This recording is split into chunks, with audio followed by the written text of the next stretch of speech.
What's up, YouTube? So welcome to my segmented part of my long form video that I did about the J. files that got released and how my rabbit hole ended up ending on the JonBenet Ramsey murder investigation that's still unsolved from 30 years ago. Welcome to chapter 4, the longest chapter. I appreciate you guys watching the videos. Now without further ado, let's just get into it. Alright guys, now that the Jeff Epstein files have brought us to this JonBenet thing, train keeps moving as we watch this series of videos this girl put out on Instagram. These are super interesting things about the JonBenet case, and you might be in total shock when you hear some of this stuff. And yes, it does come full circle back around, potentially, to everything we've already shown you and talked about. Things you might have never heard about the JonBenet Ramsey case. That the night before JonBenet was found dead in the basement of her home, that they had a Christmas party. According to Patsy Ramsey's deposition, the party was on the 23rd. Now here's where things get really strange. The night of the party, somebody called 911 and hung up the phone. The dispatcher called back, but no one answered, so she sent an officer to the home. Patsy's friend, Susan Stein, answered the door and refused to let the police in. She said that it was a mistake and that everything was fine. Later, a man named Fleet White admitted to making that phone call, saying that his mother was in the hospital in Aspen and he was trying to get her medication and accidentally dialed 911. According to Patsy Ramsey's book, Fleet White spent most of the party in that room trying to get medication for his mother, Nyla Fleet. According to Patsy, he was using the white notepad to write directions, and then he took that white notepad with. Sorry guys, I just want to get some visuals. I'm not sure if we're going to have any connection to Epstein in her video, but I didn't want us to lose sight of the rabbit hole that I was going down. But let's keep going. Him out of the house to go to the Denver airport to drop off some medical supplies to be flown to Aspen for his mom. As we know, Patsy's white notepad was used for the ransom letter. An anonymous source called and said that Nyla was never in the hospital that night, that they attended her Christmas party where she was cooking up a storm. 31 people attended this party, and 2 of which were Fleet White's family members visiting from California. Shortly after the news of JonBenet's death hit the media, a woman named Nancy Krebs contacted the Boulder Police Department and said that Fleet White and John Ramsey had molested her as a child and that her parents were involved in a pedophilia ring. Okay, we're going to pause right there so we can comprehend, kind of digest what she just said. This woman, Nancy Krebs, from California, called Boulder because she suspected something nefarious had happened to JonBenet based on her father having molested her when she was younger and being part of a pedophile ring. This might be the connection we need to further tie in Jeffrey to this whole situation. Nancy Krebs also claimed that her mother, who was involved in this abuse with her, attended the party at the Ramsey's house that evening. Boulder police said this woman was mentally ill, but the district attorney for Boulder said that this woman was telling the truth. I read the 200-page deposition last night, so you don't have to. This is going to be the abridged version. Before giving this interview, Fleet White Sr., the father of Fleet White, offered this woman $75,000 to not say anything. The day after Christmas, she got a call from her mom. Nancy's mom told her that she attended the party at Fleet and Priscilla White's home. So as we know, the Ramseys had a Christmas party on December 23rd, 1996. On the 25th, Christmas Day, they attended a party at Fleet White and Priscilla White's home. Also in attendance. Now remember, JonBenet's body wasn't found until that night. So they went to these parties, which is mind-boggling to me. Attendance was Nancy's niece, her sister's daughter. Let's go to the family tree for some clarity. Here's Nancy's mom, Gwen. So as you can see, Gwen's godfather is Fleet White Sr., meaning that the Whites are not blood related, but as the godfather, his son was seen almost as an uncle to Nancy. As you see right here, Jane Doe is the niece who attended Fleet White Jr.'s party. See, Fleet White and Priscilla Brown are married. So Jane Doe, the niece, was visiting Nancy Krebs, and they were at a street sale at Payless. They saw something with a Barbie, and when Jane Doe saw this Barbie, she went into a complete meltdown. And as you can see here, she says, they're going to kill my guinea pig, and they're going to kill me like they killed the little girl. Mind you, Jane Doe was in attendance at the party on the 25th, the night before JonBenet was found dead. Now, the cops ask her, how does this factor into the story? She said, because this is what happened to me as a child. They would pick something that I cared about, and they would tell me they're going to kill it or that they're going to hurt it. So they bring the girl back to the car, and in the car, she's screaming on the top of her lungs, they're going to kill me, they're going to kill me. Then the detectives ask, have you ever met John or Patsy Ramsey? Nancy Krebs said she met Patsy Ramsey in the 70s at a Rainbow Girls convention. What's the Rainbow Girls? Oh, just a Masonic youth group. Then Nancy says she was very high up in the Rainbow Girls, as well as the Job's Daughters. What's the Job's Daughters? Oh, just another Masonic children's group. Every time the detectives ask about John Ramsey, this woman starts to have almost a panic attack and asks to take a break. And guys, this is where it starts to get really fucking gruesome, okay? If it hasn't been gruesome enough, I think what she's about to say is really about to blow our minds. So let's hold on tight here. I cried last night reading this, so I just want to warn you guys, well, the stuff that's coming is very graphic. That these are some very serious allegations. But before we continue with this interview, I want to just note that Nancy Krebs did not go to the media.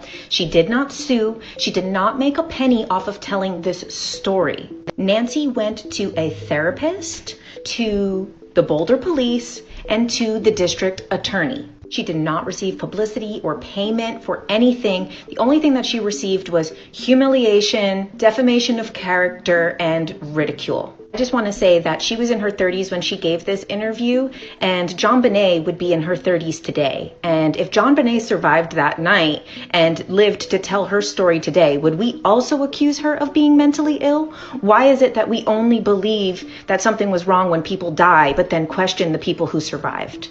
Let's get into it. So long before JonBenet ever died, Nancy and her therapist had been working on all of her trauma, and they decided to write a letter that would never get sent to her Uncle Johnny. She never knew her Uncle Johnny's last name, and when she saw this case on TV, she recognized John Ramsey as her Uncle Johnny on TV. In this letter, she asks her Uncle Johnny what he did with the money from prostituting her. What did he do with the money from the pornographic images and videos that they took of her and subjected her to? She also claims that her Uncle Johnny created several businesses to funnel money through as a cover-up for the pornographic things they were selling. Pause this to read. They ask her when was the last time she saw her Uncle Johnny, and it was in the 7th grade. Again, these are extremely graphic. I'm not going to read it. What I remember about John being there was that there were several times when I was in 7th grade that he would tie me to the bed and tie me in the closet on a thing that we had in our closet, like where you hang up clothes, like a clothes rack, a pole in the closet. And he would have with me or me or and lots of time where there was actual film speed taken, movie cameras, and also pictures. Okay, who would take the videos of you? Who would take the films of you? It would be different people at different times, and sometimes whoever just was there would take the pictures. Did the video show both of you? Did it show you and John Ramsey? Yes. During the time, there were lots of men that would come over for with my mom, and sometimes they would, or looks like, join in the same bed. Pause to read. Jesus Christ. This is where things start to parallel the JonBenet case. And at other times, like especially if they were going to be doing a movie, they would use methods of bondage. And it was not with ropes, it could be chains or handcuffs, pantyhose, or whatever they just felt like using. They would bring Mackie in on occasions to strangle me. How do you mean strangle you? I mean, he would use different things at different times, but a lot of times he would go for my neck and he would push. What I now know to be like this an artery, and he would push and push, and I could hardly breathe. Or he would take some kind of little string, small rope, put around me, and just choke me to death. Did you ever become unconscious? Yes. I would pass out sometimes. And he would, and then Mackie would, especially at first, when the first started doing. She says that they would wrap a rope around her neck to get a reaction that would appear as if it was a orgasm. The cops asked if she's ever gone unconscious. She said yes, and that they would get mad at her for passing out during the video. And here's where she says Christmas is a very significant time, that she endured this abuse on Christmas for several reasons. One, it would give time for injuries to heal over Christmas break before they went back to school. Another reason is that they have a lot of people come over, and then when people start to leave, there's no question when some people decide to stay a little longer for an extra drink, and then that's when the second party starts. I would also like to note that December 24th is a satanic holiday. It's called the High Grand Climax and is considered a blood holiday. Nancy goes on to say that they would use an electric device like a cattle prod on her, and we also know that JonBenet had taser marks in her throat. Stay tuned for more. Okay, wow, guys. We're going to keep going down this rabbit hole right now, and hopefully with me still. How did the friends of the family make it to the house before the police did? Patsy called 911 at 5:52 a.m. After that, she called the Fernies. After that, she called the Whites. At 6 a.m., the police arrived, but the friends were already there. How did she make 2 phone calls in that time after just finding out that her daughter is missing, that there's a ransom note? And both of them make it to her house before the police do, within 8 minutes. Here's where things get really weird. Steve Thomas, the lead investigator on this case, who arrived at 6 a.m., said the first thing that Fleet White did was go downstairs to the basement, looked around saying, JonBenet, JonBenet, and he opened the door of the room that she was in, looked around, said it was too dark, he couldn't find a light switch, so he closed the door and locked it. He locked the door of the room that JonBenet's dead body was in. 2001 deposition, Fleet White was questioned on this. Lynn Wood asks about the time frame, how long before he went downstairs. And yes, it's that Lynn Wood. Lynn Wood, you might know him from the 2020 election when he was a lawyer who came out and said that there is an evil cabal that controls the world and they stole the election from Trump. Lynn Wood was the Ramsey family lawyer. In another deposition, Lynn Wood gets into a fight with another one of the lawyers and says, I've made more money on the Ramsey case than you've made in your entire career as a lawyer. You want to bet on that? Okay, so one of the significant things about all the friends being at the house that morning is that they're just walking around, touching things. So their DNA is getting on everything, their fingerprints are getting on everything, and they're tampering with a crime scene. In a 1997 interview with police, Patsy Ramsey said that they were the only friends that acted different than everybody else. Priscilla and Fleet White. She said, you just don't want to think something about that, but they were acting different. According to a 1998 interview with police, John Ramsey said that throughout the whole morning, Fleet was taking notes frantically on a yellow notepad. The cop said, don't you think that was weird? He said, "I thought he was trying to be helpful." There's no information about the police ever going over those notes in any of the documents that I saw. Staying on the topic of Fleet, at 7:30 a.m., he took JonBenet's brother, Burke Ramsey, from the house and brought him back to the White's house during this investigation. At 9 a.m., Fleet left the house again for 30 minutes. Although it takes less than 8 minutes for him to get there, as we know, he went back home and looked for a roll of unexposed film from the night of the party. Going to very carefully go through the events of December 26th, 1996. Around midnight. Okay, so I misspoke earlier. I thought her body was found on Christmas night, but it sounds like it was found the day after Christmas. So I just wanted to clarify my mistake from earlier. Midnight, Scott Gibbons, their neighbor, looked out his kitchen window and noticed that the lights were on in the Ramsey house dimmed very low. Sometime before 2 a.m., Melody Stanton, a neighbor, heard a loud scream coming from the Ramsey house. 5:30 a.m., the Ramseys wake up. The family had plans to travel to their second home in Michigan, and they were going to stay there until New Year's Day. And of course, here's where things get weird.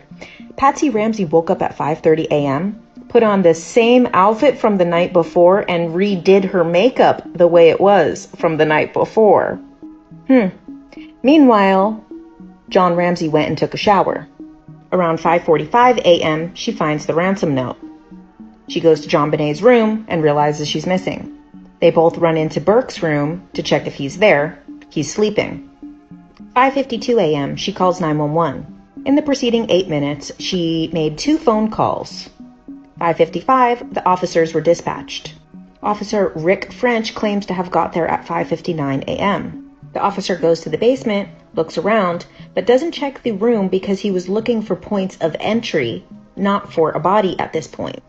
As you can see here in the corner, the wine cellar is where JonBenet was found. There's an unidentified footprint, and actually on the other side is where the broken window was. You see where it says storage, broken window found, and that's where the suitcase was underneath the door. The officer noted that the window Other side, the broken window was over here.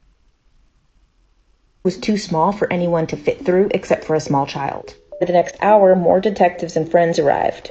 At 7 a.m., Burke Ramsey is woken up, and around 7:15, he is taken over to the White's house by Fleet White. 7:55, Linda Art, the main detective, arrived, and at 8 a.m., Fleet White came back to the home. The ransom note said that there would be a call with instructions between 8 a.m. and 10 a.m. They waited for the call.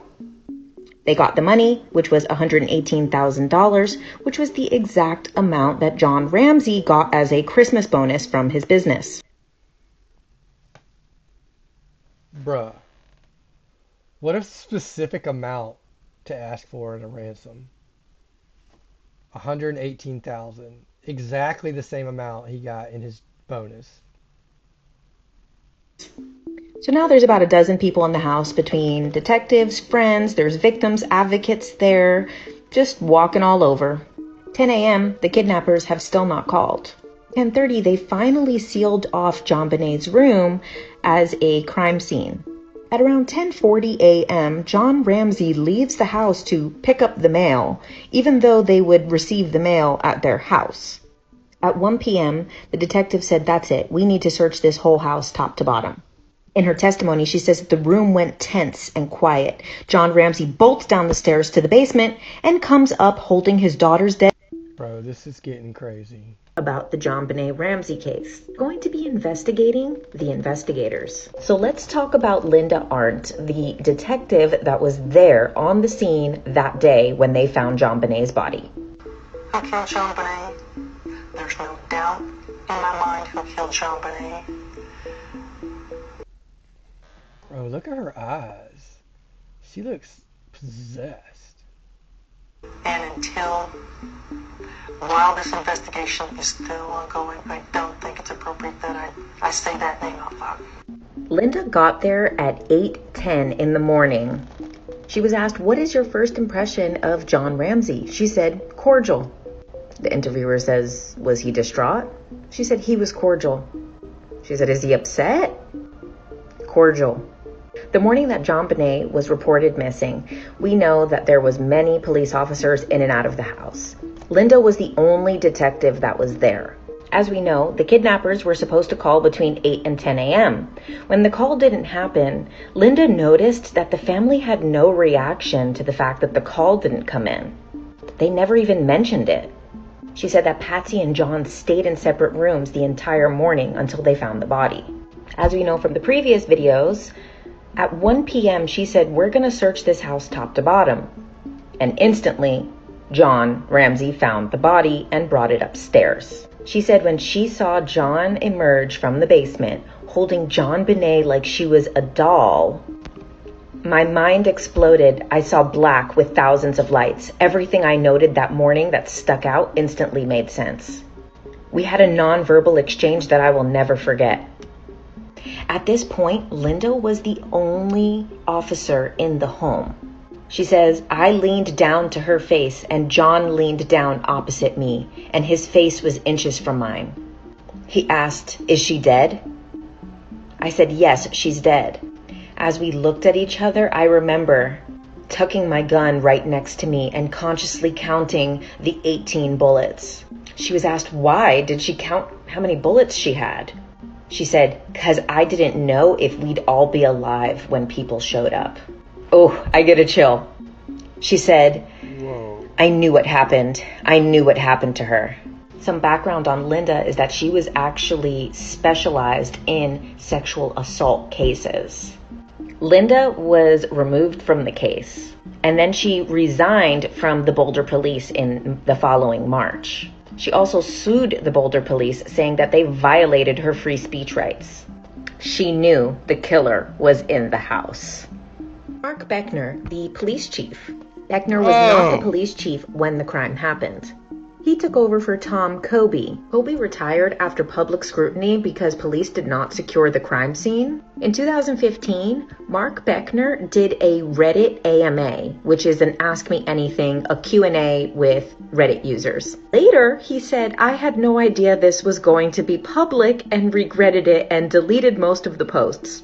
But luckily, the transcripts were saved. Here's some highlights. The strangulation came 45 minutes to 2 hours after the head strike. While the head wound would have eventually killed her, it was the strangulation that actually killed her. The rest of the scene was staged, including vaginal trauma. Side note, John and Patsy were exonerated in 2008 when new DNA testing came out. Mark Beckner said it was absurd that the parents were exonerated, that you can't take one small piece of evidence to conclude the entire case. He also said that Mary Lacey, the DA that took over, made up her mind that a mother couldn't do that, even though it's not unheard of for mothers doing such things. Someone asked if JonBenet was dressed before being brought down to the cellar. Mark Beckner says yes. He notes that the killer did not have an issue with time, considering that they found a pen and paper, wrote a 2.5-page note, staged a scene, put her favorite nightgown there, and placed her in a storage unit. He, she, they then neatly put everything away and escaped without leaving evidence. Someone asked, is there any huge information that hasn't been revealed yet? He said there is some information that's not public yet, but it's not considered huge. He said, personally, I would like the grand jury transcripts and evidence released to the public. I don't think that will happen in my lifetime. He said, given the Ramseys have written books, talked to the media, and hired PR professionals, I think all the information should be made public. Anything you wish was done differently regarding the case? He says they wish they would have secured the crime scene better on day one and that they would have got interviews from John and Patsy separately on day one. He also said the FBI has never seen a 2.5-page ransom note. He also says a ransom note has never been written on the scene, then left on the scene with a dead victim on the scene in any other case. Then he was asked his opinion of Lou Smith, the lead investigator. Lou Smith was considered the best homicide detective. That's a good point. Why would you leave a ransom note if you killed the ransom? Seems obviously like a misdirect. In the country and was brought on 3 months into the case. According to some, he investigated over 200 cases over the course of his career, and every one of them led to a conviction. Initially, Lou Smith said that the parents were probably involved. He thought this was going to be a fairly easy case. He even jokes that if anyone could get in that house, it must have been Santa Claus coming down the chimney. As we know, everyone believed that the window was too small for anyone to fit through. However, Lou Smit fit through the window himself and shocked the investigators. However, the window was covered in cobwebs, which means that probably someone didn't sneak through that night. In an interview with Katie Couric, she said, "When did you start to believe that it could be someone else besides the Ramseys?" He said, "You know what, Katie? It was the second day I was on the case, the very first photograph that I'd seen of the basement window. The window was wide open." Lou was famous for a case that he solved 5 years prior, a young girl named Heather Dawn Church, who was killed in her home by an intruder.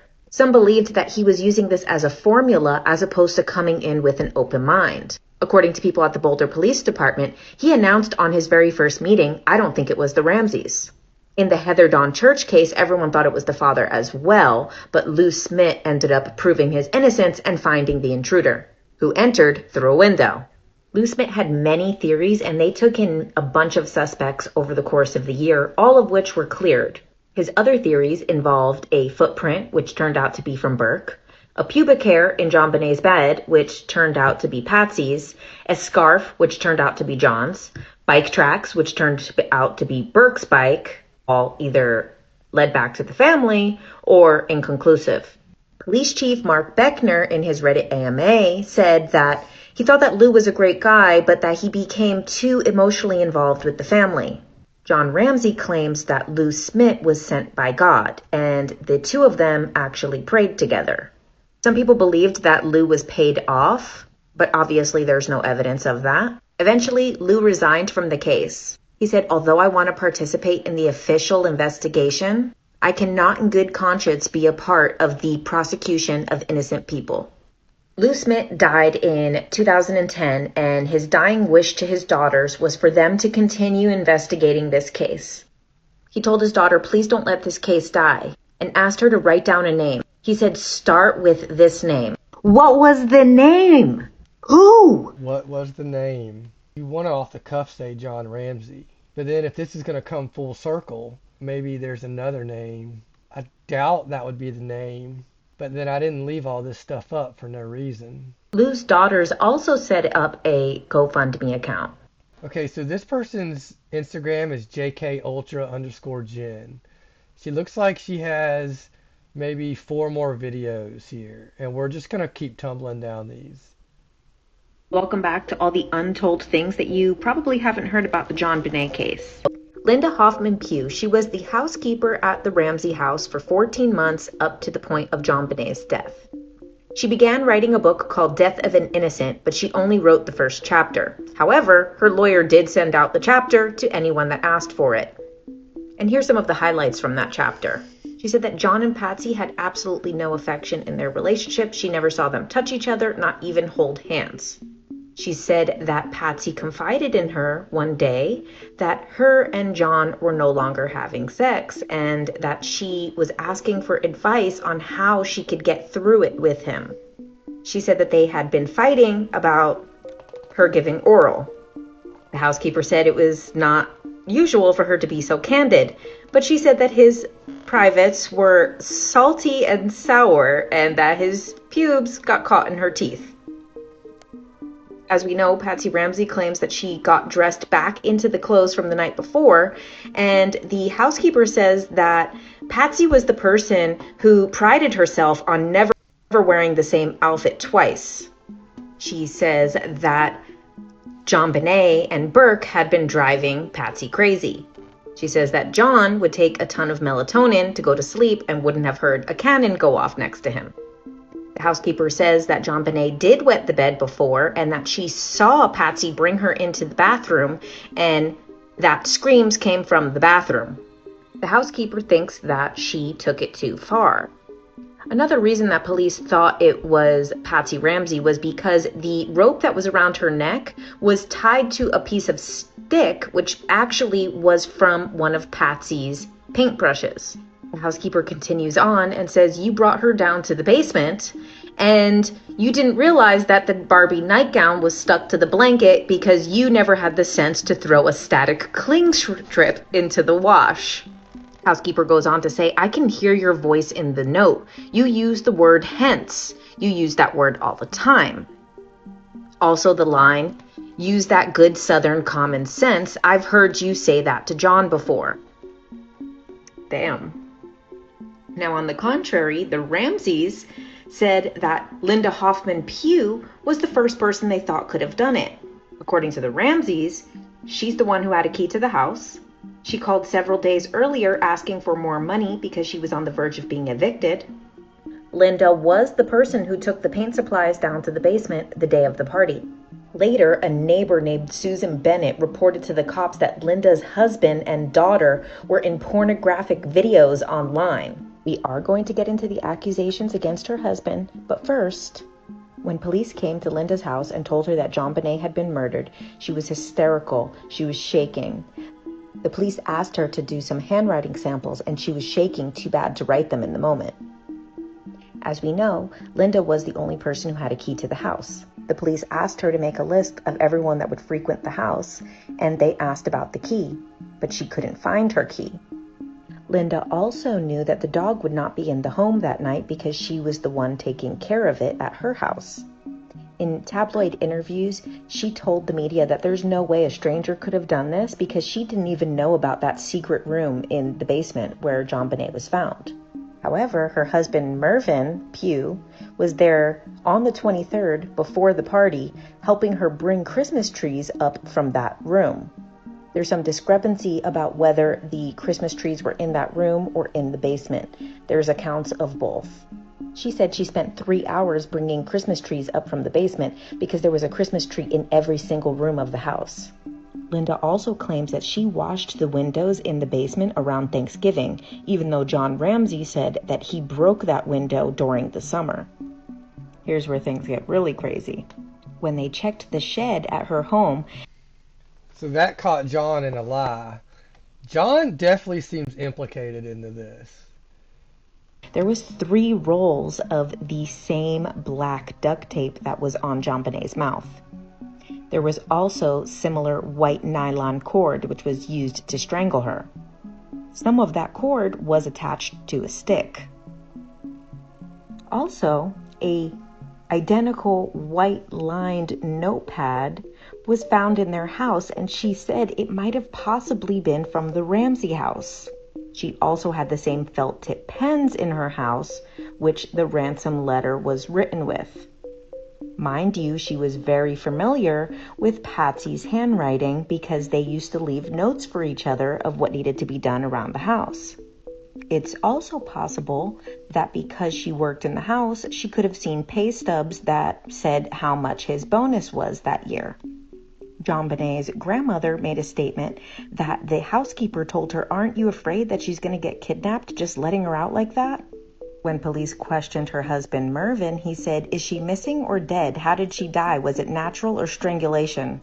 Linda was also the person to give cops the bedwetting theory. We're going to get into Susan Bennett and the accusations that she made against Mervyn Pugh. She's a very controversial person in this whole JonBenet case. I would like to note the police investigated the house, took the computers, everything, nothing was found. They were cleared, and it was said that Susan Bennett made up this lie. So she posted the pictures online next to pictures of the daughter so that people could compare. And the general consensus was, you are harassing a child. Take these pictures down. And everyone agreed that she was not the girl in the pictures and Mervyn was not the man in those pictures. But who is Susan Bennett? Susan Bennett is known as Jameson throughout the JonBenet case. Jameson was her username on an online forum that she created to solve the JonBenet case. She was an internet investigator who was obsessed with the trial and became very heavily involved in the investigation. She started on AOL in 1997 before creating her own forum dedicated to JonBenet Ramsey. At first, she was pretending she was a man. Later, other people in the forum realized that she was a woman. She would post up to 60 times a day. In fact, she had so much insider information that Boulder police started to believe that she was John Ramsey's son from his first marriage. Later, she became a part of the investigation. She became friends with Lou Smith, the lead investigator, also friends with the Ramseys and had been over their house, and became friends with Lynn Wood. Later, she betrayed the Ramseys by selling their handwriting to the National Enquirer for $40,000. From day one, she was convinced that the Ramseys were innocent and was doing anything to prove their innocence, including making false allegations against the housekeeper's husband as a child abuser. In several posts, she accidentally called John Ramsey Dad and said things like Dad and Patsy. Some investigators started to believe that she might even be the killer herself, or covering for the killer. John Ramsey has a cousin named Susie Bennett. Susan Bennett is responsible for most of the information that we have online about the case. She also wrote her own play where at the end, JonBenet thanks her for saving the case, and she sold it for $100 a copy with $5 shipping. In 2017, Jameson started a GoFundMe to find the killer. Okay, so I had to add this in. So after I posted this JonBenet series, I became part of the JonBenet lore, because here is Jameson breaking down my series, and she says, look, now they're talking about me and it's full of lies. Glad to see 25 years later, Jameson is still going strong. So this story is crazy. We're getting closer to the end of this series. Let's get into Patsy Ramsey, the #1 suspect, with the bedwetting theory. According to documents, JonBenet had a problem with wetting the bed. It was almost a nightly occurrence. And since her underwear was soaked with urine, mind you, JonBenet's pants did not have urine on them, which leads us to believe that the pants were changed later. But police believed that Patsy Ramsey was so angry with JonBenet for wetting the bed that she accidentally killed her. Which, come on. Patsy Ramsey, former Miss West Virginia. The reason Patsy Ramsey was the #1 suspect was because investigators believed that her handwriting was the handwriting on the ransom note. Let's take a quick look at that. Here's the ransom note. And here's Patsy Ramsey's handwriting. Take a look at these, pause if you have to, but looks pretty similar. Larry Ziegler, an FBI examiner and handwriting specialist, was on the case. Someone got a hold of his resignation letter. He says, I am not a liar for hire. To answer your question specifically, no, I did not decide that I was wrong. No, Patsy should not be excluded as the writer because she is the writer of the ransom note. Then goes on to say, note, there's a difference between an author and a writer. One could be the author, but not the writer of the notes. He says, I never said I know who the killer is. I said that I know who wrote the ransom note.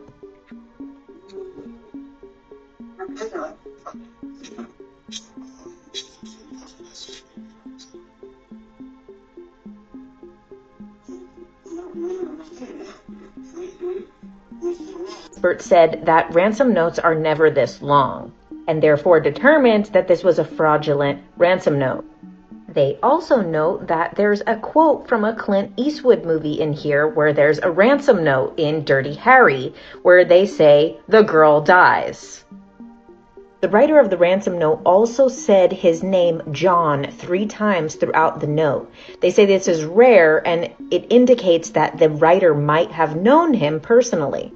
Once again, I will note that the $118,000 that they requested was the exact amount that John had received as his Christmas bonus. You remember in the first part of this series, we talked about a 911 call that came from the Ramsey house 2 days before the murder. When the dispatcher called back and no one answered, they sent an officer to the house. A woman named Susan Stein answered the door and said it was a mistake. Let's take a look into Susan Stein because this one is real weird. Susan Stein claims she was the last person to see the family fully intact. She said on the way home from Fleet White's Christmas party, they stopped at the Stein home. And obviously she claims that everyone was alive after the party. They came to our house, and I talked to Patsy for a while, maybe 10 minutes, 15 minutes. And they all seemed perfectly the same. They were all bubbly about Christmas and about where they were going. And we According to John and Patsy Ramsey, the kids were asleep in the car on the way home. According to Susan Stein, everyone was awake and bubbly. When I tucked her into bed, 25th of December. And what did she say? She was fine. Now here's what's really strange. Years after the murder in 2003, Another lie that the Ramseys were caught in. Susan Stein got caught impersonating Police Chief Mark Beckner. After an article had been written about the murder, the author of the article received an email from Mark Beckner saying, "Good job, you really got it right." And the journalist thought it was weird that the police chief just was giving him a pat on the back about an ongoing investigation. So he contacted the Boulder police asking if this email was legitimate. Turns out that the email address, markbecknerbpd@hotmail.com, never belonged to Mark Beckner. So the police ran the IP address and it was linked back to Susan Stein. However, she never got more than a slap on the wrist for impersonating an officer. When police were questioned why didn't they do anything to her for committing such a crime, they said that they were balancing out their budget and it would have been too expensive to extradite her back to Colorado. And the reason that she wasn't living in Colorado anymore, and this is because Susan Stein and her husband Glenn moved to Atlanta to be with Patsy and John Ramsey. People in their life claim that before the murder, they were not close friends, but after it happened, they developed a much closer friendship. Susan Stein left her job at the university where she was a professor. It's said that Glenn Stein also left his job, but with deeper investigation, it turns out that he was abruptly let go. Glenn Stein also worked at the same university and was the president of the funds and budget for the entire university. John, Patsy, and Burke were all living in the Steins' home at this time before they all relocated to Atlanta. After Susan Stein was caught impersonating a police officer, she wrote an apology letter saying it was just a prank. The Steins also provided DNA and were cleared. I want to explore the family dynamic a little. So before Linda Hoffman Pugh was the housekeeper, a woman named Linda Wilcox was the housekeeper from the time that JonBenet was 2 to 4 years old. She did a radio interview and revealed some interesting stories that we've never heard before. First, she said there's no way that John Ramsey didn't know about the bedwetting as he claimed because he had asked her several times to clean JonBenet's bed. He even said she wet the bed again. However, Linda Wilcox says that this was... Bro, how many lies are we going to catch John Ramsey in? This guy, who's like 80 years old now, he's definitely has something to do with his daughter's death. Was not really that bad of a problem when JonBenet was 2 to 4 years old, and it's strange that it became more of a problem after she stopped working for them. She also said that it would be really difficult for a stranger to navigate that house because of the way it was set up. Particularly in JonBenet's room, she said there was no light switch to turn on the light. You had to go between the two beds and turn on this lamp here. She also said that JonBenet did not get any affection from her parents until after she started doing pageants. She said one time JonBenet and Burke both got chickenpox and she heard Patsy on the phone asking a doctor how they can cover up the spots because JonBenet has a photo shoot to do. She also said no one really went down to the basement, that JonBenet was afraid of the basement and only Burke went down there. She said that room, the wine cellar that JonBenet was found in, nothing was stored in that room because everything became moldy. And as we know, John Ramsey's daughter from his first marriage died as well, Beth Ramsey, in a car accident. And she said what she always found weird was that he kept the photos of his daughter in the bathroom. She was working there around the time that Beth had passed and always found it strange that that was the only place they kept a photo of her. She also talks about the former nanny, Suzanne Savage. She said that after Suzanne stopped working for the family, she went back to visit JonBenet because she had got so close to her. And she knew that JonBenet loved McDonald's, so she wanted to come and take JonBenet to go get some McDonald's. She said JonBenet looked at her and said, "McDonald's makes you fat," which was strange coming from a 4-year-old. Linda Wilcox also said that one day Burke Ramsey came into the kitchen and said, "Mom, am I fat?" Patsy said, "No, why?" Burke said, "Well, what's wrong with me then? Why is everyone oohing and aahing over her?" Meaning JonBenet. Linda Wilcox also said that JonBenet was the only person in that house who had any joy, that she was the only one that smiled. And the thing I found most interesting about what Linda Wilcox had to say, she said that John Ramsey had a photo in his room from his days in the military that said Subic Bay Training Center, which made her suspicious about the way the ransom note was signed. All right, I think we got two more, guys. Hang with me here, because this is very compelling and interesting. Here's a suspect that you might not have heard of. Chris Wolf. His girlfriend at the time of JonBenet's death actually called the Boulder police and the Ramseys and let them know that Chris Wolf was the killer. She said that the night of Christmas, he had gone out the whole night and had been missing. She said he came back with mud on his shoes and that he was acting very strange after the murder. She also said that when it came on the news, that he was acting very angry that it was all over the news. And get this, they found one of his sweaters which said SBTC on it, which stood for Santa Barbara Tennis Club. Chris Wolf was a reporter for the Boulder County Business Report, as well as the Colorado Daily. And for some reason, he really hated John Ramsey. Now look at this. His girlfriend cut up a bunch of pieces of his journal and recreated the ransom note. Take a look at this. Look at the listen carefully. It's almost identical. The original ransom. The recreated one with his journal entries. Original. Recreated. When police came to him for questioning, asking for a handwriting. That's crazy. Patsy's handwriting was really similar too, so now you don't really know what to think about that. Sample, he became violent. He claims that he didn't know who John Ramsey was, but his girlfriend, Jackie Dilson, and her friends said that they mentioned John Ramsey and Access Graphics, his company, in March of 2006, and that he went ballistic because of their connection to their parent company, Lockheed Martin. She meant to say 1996. And as we know, they're one of the biggest companies in the world and provide the weapons to the government. Chris Wolf called John Ramsey a merchant of death. In fact, Chris Wolf even wrote an article in the business report about John Ramsey's company. But later in a police deposition said he had no recollection of it and that he wrote many articles, which he forgot about immediately after. He had also previously said that Lockheed Martin was responsible for killing children all over the world. His girlfriend also said that there was 5 pairs of little girls' underwear in his bathroom, which of course he denied. A man named Ricky Elsey said that little girls' underwear fell out of his truck. Chris Wolf said that must have been Jackie's truck that they fell out of. Chris Wolf worked as a male stripper. He also had an indecent exposure charge. His DNA didn't match, and he sued the Ramsey family for defamation. Side note, last year in 2021, JonBenet's former photographer was arrested for...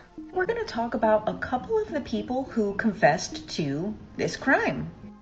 John Mark Carr. He confessed to murdering JonBenet by accident 10 years after she was found. He wrote that he loved JonBenet and that it was an accident. At the time, he was living in Thailand because he was facing charges for other underage pornography, and he was extradited to Boulder, Colorado. He was arrested, but after more questioning, it proved that he did not have any information about how he could have gotten into the house. His DNA did not match. And psychologists said that they believe he was fantasizing about it and convinced himself it was true. John Mark Carr has his own website where he details a lot of things not related to this case that are super interesting. He's connected to like 10 different missing persons cases, however, has still never been convicted of any. Part of the reason why he was not convicted for the other images that were on his computer prior to this is because they took a computer from a house that they did not have a search warrant for. This person now identifies as a woman and goes by the name Alexis Reich. What's interesting about this is, I don't know if you guys remember this school shooter from Virginia Tech. In his manifesto, he references John Mark Carr. He referenced this woman in his manifesto who was arrested for taking advantage of her 14-year-old student. Unrelated, but she was also formerly the girlfriend of Nick Carter from the Backstreet Boys. Weird. Now let's talk about Gary Olivia, who also confessed to killing JonBenet. On the morning of December 26th, Gary called his friend Michael Vale, hysterical crying, saying, "I hurt a little girl, I hurt a little girl." On the 27th, it was all over the news what had happened to JonBenet. Michael Vale called the Boulder police and told him what his friend had said, but he never received a call back. Several months later, he called the Boulder police again to follow up if they had been investigating Gary Olivia. He said that he stayed friends with him for years trying to get a confession out of him. Gary Olivia was later arrested for unrelated charges of images on his computer, the theme here. When he was arrested, in his backpack, he had a stun gun as well as a photo of JonBenet ripped out of a magazine. From jail, he wrote several letters to people confessing to the murder. Although he did live close to the Ramseys at the time of the murder, DNA proved that he was not at the scene. Then there's Michael Helgoth. He did not confess. However, he had boots that were similar to the boot print found at the scene. In 1997, there was a press conference saying they were zeroing in on their suspect. Within 48 hours, Helgoth had committed suicide. There's a lot of misconceptions about DNA. I had to research it myself. And because of shows like CSI, people have this perception that DNA is this 100% match, and that's just pretty much never the case. Start off with the DNA that was found on the scene. The drops of blood that were found in her underwear was a combination of JonBenet's DNA and an unidentified white male. It was later revealed that the same DNA was found underneath her fingernails. In recent years, we found out that there is at least a third person's DNA that was found on JonBenet. The problem is that if it's a composite of several people's DNA, then basically they're looking for someone that doesn't exist because it's a combination of 3 people's DNA, which some experts say that it makes it worthless as evidence. They also say that this DNA doesn't necessarily mean that it came from the person who did the crime. It could have came from the manufacturing or other things. And it has been revealed that the underwear she was wearing was a size 12 when she was a size 6. And the underwear she was wearing had been actually bought for her cousin, who was much older.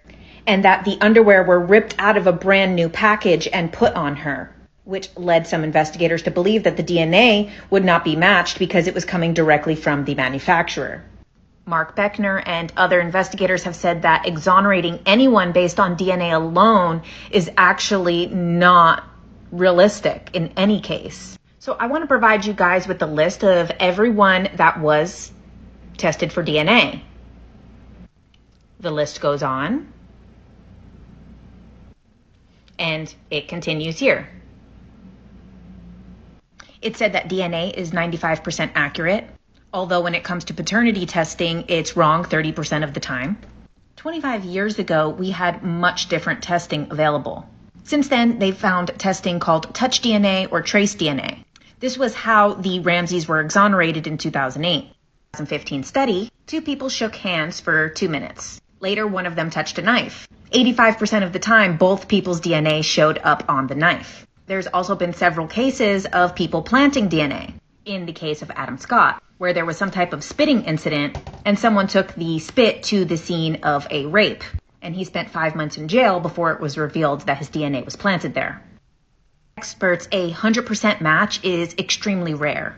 And if there is a match, there's no way to tell how the DNA actually made it to the crime scene. Any cases of law enforcement planting DNA at scenes. Okay, we got one more, guys. I'm not sold on any of those suspects there. And this still seems like the dad to me, even though the handwriting was pretty compelling. Man, what a crazy case.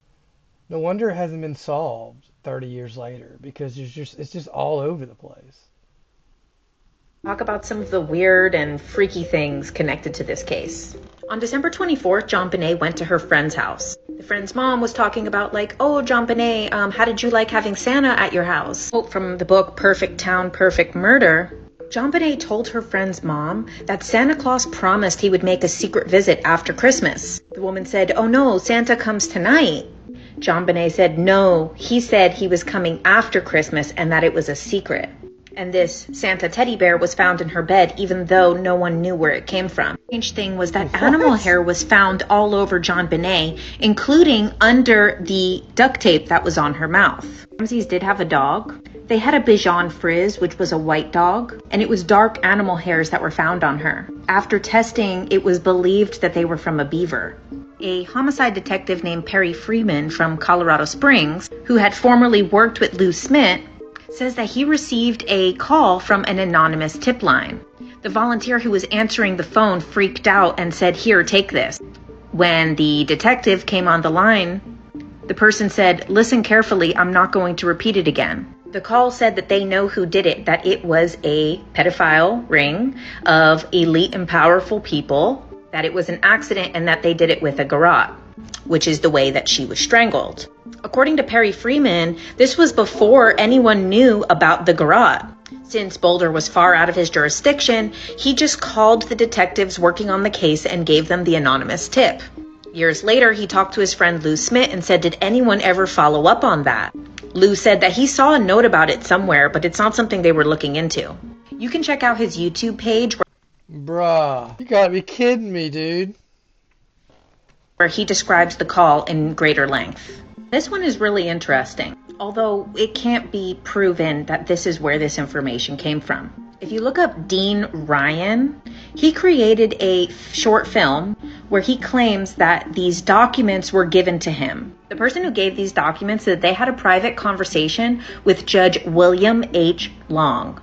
In the video, he reads those documents in length, and they're very specific about Colorado being involved with Satanism.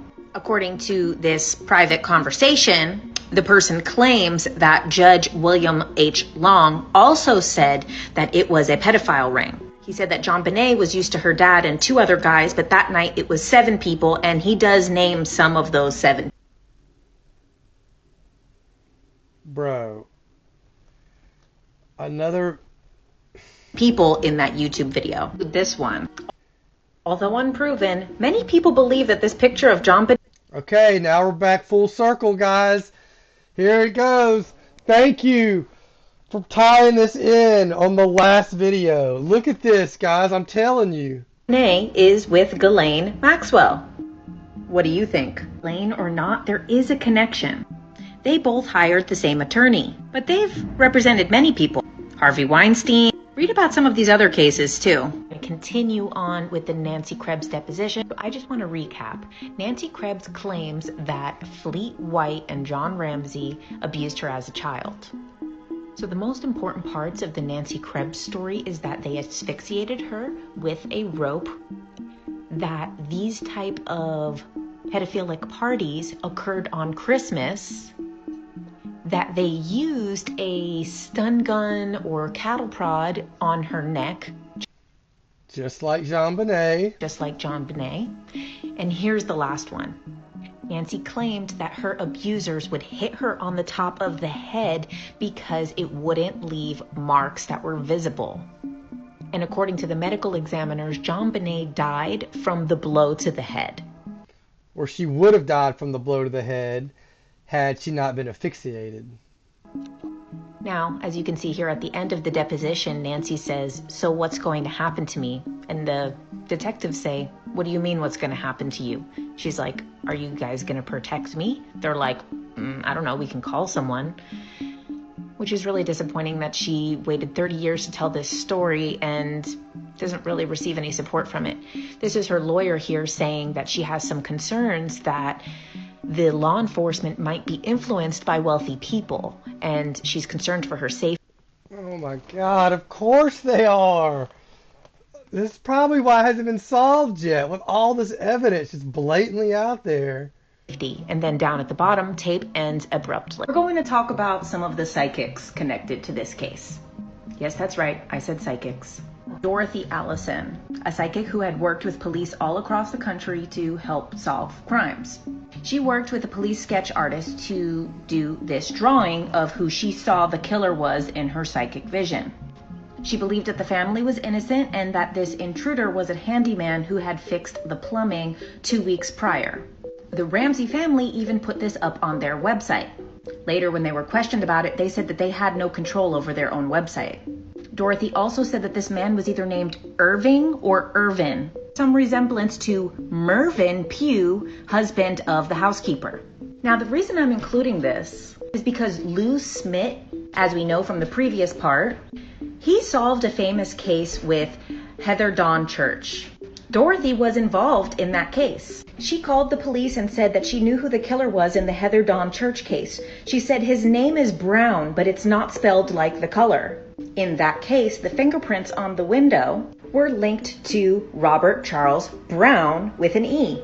3 years after she gave that tip to police, Lou Smith solved the case by finding Brown with an E's fingerprints on the scene, and he was convicted of killing Heather Dawn Church. I do want to note that there is also hundreds of times that police said that Dorothy's claims led to nothing, even though she claims to have solved 5,000 cases. To note that Haddon Irving Clark here was linked to another missing 6-year-old, Michelle Dorr, and he was a handyman that had worked on their house 2 weeks prior to her missing. However, this case was already solved in 1995, and Dorothy had nothing to do with the investigation. Dorothy also said that JonBenet had a Valentine on her body. This is before police released information that JonBenet had a red heart drawn on the palm of her hand. Now, this part you could take with a grain of salt. This psychic medium did a seance in 2016 and asked JonBenet what happened. She claims that JonBenet showed her a lamp that looked like a candlestick and said that that's what she was hit on the head with. She also says that it was a group of people who knew what was going on and that the parents allowed some high-profile person to have alone time with JonBenet that night, claiming that this high-profile person was so powerful that anytime someone got close to solving the case, they were pushed off the case. Then she claims the spirit of Patsy comes through, and that Patsy claims she was mentally ill because similar things happened to her as a child. And Patsy says she's the one who hit JonBenet with the lamp because she was jealous. Now, you might have noticed that I never bring up the Burke-Ramsey theory, and that's because he was a 9-year-old kid, and only sick, demented people who hurt children could frame a 9-year-old for murder. In 2016, as an adult, he gave an interview with Dr. Phil and was finally asked, "Who do you think killed your sister?" And he said, "Probably some pedophile." I can't believe everything I just heard.